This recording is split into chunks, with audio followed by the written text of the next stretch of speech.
So right mga Kasiwa Nation, it's another good day to vlog. Ngayon meron tayong pupuntahang event. Naimbitahan tayo ngayon sa Angkas para mag-training. Ngayon, ang hindi nila alam, susuklihan natin sila dahil sila yung mga bayani ng kalsada ngayong pandemic. So ito, meron tayong mga dalang pamimigay sa kanila. Papalaro tayo doon. Pero ang alam lang nila, mag-training lang ako. Tara, samahan nyo ako. Tignan natin ano mga mangyayari doon. Let's go!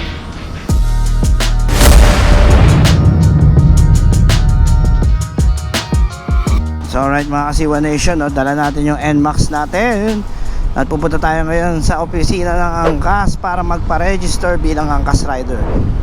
Ayun, may logo na ng Angkas. Doon tayo. Yeah! Yun So may mga aplikante na. Yan. So hingi tayo ng form muna dito. Step 1. Yan Sir, magandang tanghali. Okay po. Mag-aangkas o. Mag-aangkas po kayo? Oo. Yung applicant po kayo? New, bagong-bago. Tayo na mag-angkas padala. Come on! Halika na mag-angkas padala. Let's go! Pakipila pa na lang po tapos para po kayo.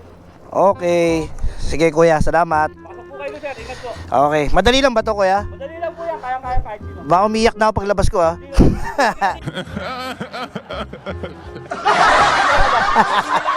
Oh. Chadi Moto. What? Yun, okay na. Nakuha na natin yung form natin. Magpapacheck tayo ngayon ng motor. Wala tayong kamuang-muang dito Yun, may nakapila na. So, titignan natin ano yung mga i-check. So, alright mga Kasiwa Nation, nandito tayo ngayon sa Angkas Headquarters. Ayan, tingnan nyo. Ayun, yung kulay blue na yun, yun yung Angkas Headquarters. Paano ko nalaman? Kasi nakasulat Gunggong! Barinig kita sa mukha So, yan, dyan tayo magte-training sa loob niyan.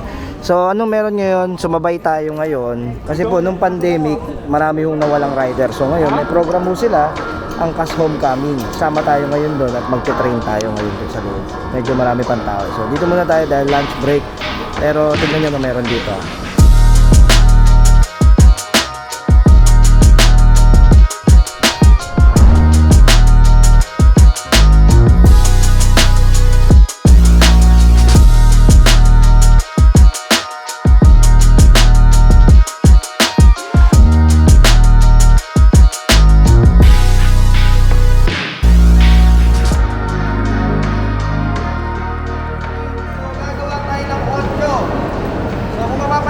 Ayun yung truck ng kotse kanina. So yung unang pasok laki ito.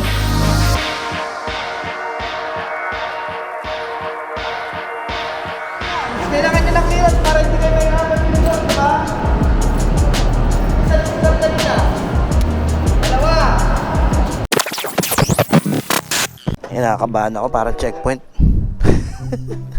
Nakakaba. Kasi hindi ko alam kung papasa ako Pero stock pipe naman to, kaya sigurado ako. So goods naman tayo lahat. Hazard, okay. Susi, alright. Mukhang pasado naman tayo. Pwede na! Alright mga Kasiwa Nation, nakakatuwa. May Angkas jersey na tayo. Kasama natin sila kuya. So yan, lahat yan mga magre-renew. Yung iba na deactivate. Welcome sa Angkas Homecoming. So malaman natin kung papasa tayo. Tayo na mag-angkas, tara na. Come on! Halika na mag-angkas, tara na. Let's go! Tayo papel boss. Ano yung mga i-check dyan? Headlight sir. Headlight. Low beam. Yan. Signal light. Okay. Kabila. Sina. Preno. Preno. Oh. Napakaraming problema sir.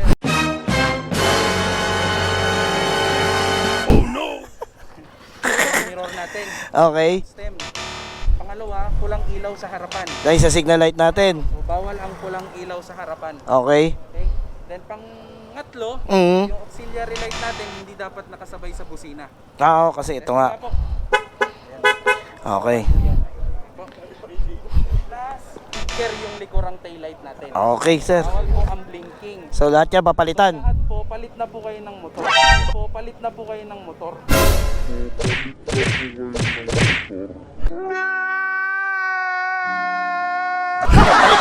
Motor. Motor ang problema. Sige. Salamat. Mapalit daw tayo motor. Kunin nyo yung MT-09.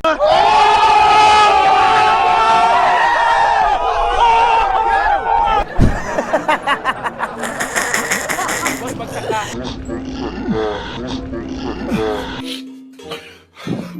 pwede ba ilayo mo sa akin to? Ayoko makita ito. Maliit ang ulo. Bagsak! Bagsak!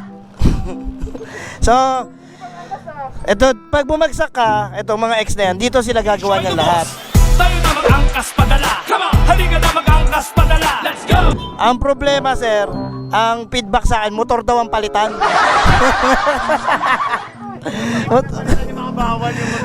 Motor na raw ang papalitan kasi talagang walang pumasa kahit isa eh, oh. Ang lesson dyan, boss, dapat all stock. Oh, all stock, all stock. So, yun nga, bumagsak yung NMAX natin. So, ayusin yan dito. Pag di gumagana, yung taillight mo, na yan, oh, mayroong mga panggawa rito. Yan. Tapos pag may problema ka sa gulong, katulad ni Kuya doon, pinag-uusapan namin, meron ding gulong dito. Para talagang makapasa ka na. 'Di ba? So, ganun kahirap at kagastos. Pasok lahat! Pasok, lahat ng bawal nandito eh. Yes! Kaya na, matataka na tayo. Pasok tayo dun sa loob.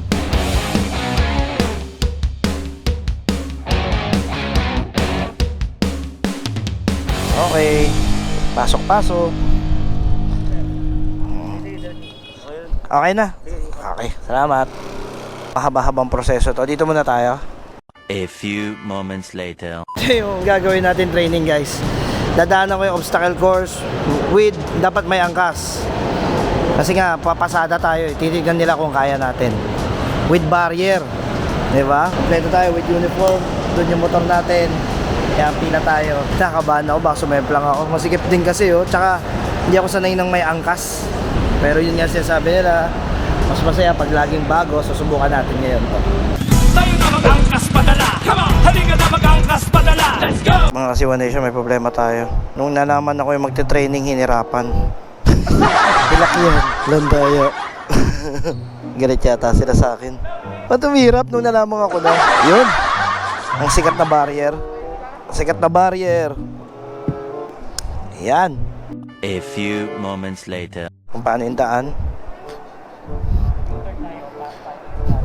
Yan, U-turn. Tapos, dito. Figure of 8. Yan. Yan. Sakupin mo lang to para makapag-turn. Dito ulit. Ayan. Okay. Sige na ulit. So 5 beses papasok dito. Assume natin, pag 5 na natin. May. Nakalimang ano ka na, balik ka na dyan. Dun. 1, 2, 3, 4. Okay. Puro figure of 8.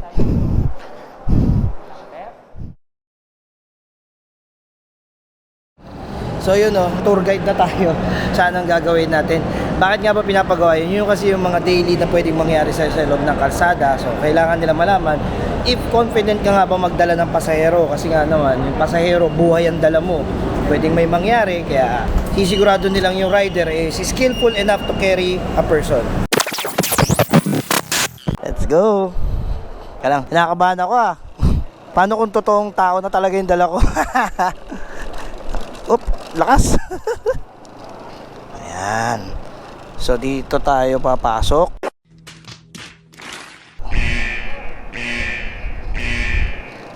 Yan kasakupin daw natin to malaki. So hindi naman kailangan mabilis. Okay. Kayang tanggapin.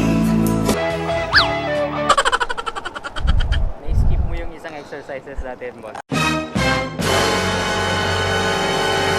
Ano yun? After mo dun sa... Ay, yung slalom! Sige, ulitin ko rito. Slalom. So, ulit. Ito pala, no? Oo, sorry. Okay, ulit tayo. So, ito ulit. So, may nakalimutan tayo. Yung slalom. Yeah. Ang laki ng motor ko. Yan. Dapat to straight. Hindi pwede yung ganun. Ayan. Tapos, dapat bawal bumaba yung paa. Ang hirap ng slalom na yun Ayan. Bawal bumaba pa Pag sumobra yung throttle mo at nabitin ka, ayan, pwede kang ma-off-balance. Ayan. So, throttle control. Tama ba? Tama. 8 naman yung nagagawa ko Hindi tayo sure. Isa pa, no? Tapos number 1 na. Yan.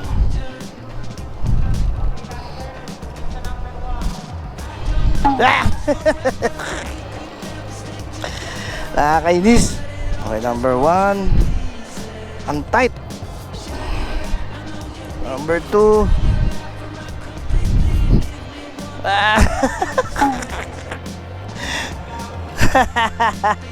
Tapos number 3, no? Tapos? Exit na. Sorry, dito pala, no? Ang dami kong mali. Hindi ko alam kung papasa ako. Ulit. Yan, paulit-ulit. Agad di tayo pumapasa. Ang hirap. Then last. Isa pa. Sabihan natin yung mga Mga mali. na kailangan i-improve pagdating dito sa skills assessment. Oo. So first, gaya na sinabi natin, yung pylon slalom natin na left and right. So as much as possible, yung mga biker na tinitignan namin pagka during assessment, kailangan hindi bumababa yung paa nila. Which is dun sa case mo nung ikaw na yung nag-test. Hirap eh. Doon kasi na matetest din yung balancing nung Rider. yung stability nila, paano nila i-maneuver yung motor nila ng Yes. Kasi iba kasi yung skills natin na nagda-drive tayo ng mag-isa, tapos meron ng back ride. Yes, magkaiba nga. Iba na yung bigat nyon. Yes. Pag nag-lean ka, nag-turn ka, may iba na yon. May tendency talaga na ma-out of balance ka. Tama. Yun yung tinitignan natin dun sa party na yun. And then kung mapapansin mo dito sa figure 8 natin, nag-aalanganin tayo kung minsan, lalo na sa last turn mo, napatukod pa. Tapos pagdating dun sa mga tight turns natin sa staggered slalom natin, pagdating dun sa number 3, alanganin ka rin dun Dito, sa oo. natin. So importante din yung first is yung sense of direction. Yes. Kailangan matansya mo na siya, malayo pa lang ma-scan mo na, makita mo na kung paanong technique yung gagawin mo sa pag-turn. Isa sa mga pinaka-importante yun, para at least bago ka dumating doon sa scenario na yun, alam mo na kung tutuloy ka ba o hindi. Isa sa mga tinitignan namin. So again, overall sa assessment natin, sorry sir Sir 01. Oo. Pagka ganun po, fini-fail po namin yun. Okay. Again, meron pa naman tayong second trial. Gusto mo pa may try na isang Try natin, isa pa. Kuya, kapit ka lang uli. Bibilisan ko na lang.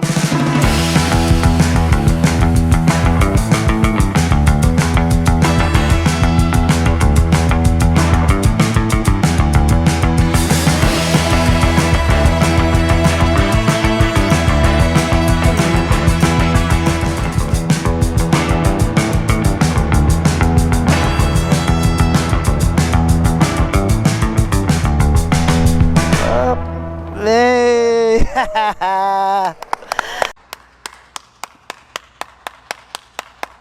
Thank you. Iba pala yung hirap ng training. Pag nanonood ka, mukhang madali eh. Pag nandun ka na, nakakatakot. Lalo na pag may angkas ka. Nakakaya sumemplang. Salamat. Galing. Ayos. Yun, salamat. Nasaan si sir? Yun. Good job. Okay, thank you. Second take. So, ito naman yung binibigay namin, pinipilapan namin to kapag masanay yung aming biker. Yung first trial, second trial. Kapag pasado na yan, meron na nakalagay na ilugan lang yung then fail pagka bumagsak sila. So, second trial, so far, so good naman. Ayos. Thank you. Kung masado, Matagal na akong sanay sa pasang-awa eh.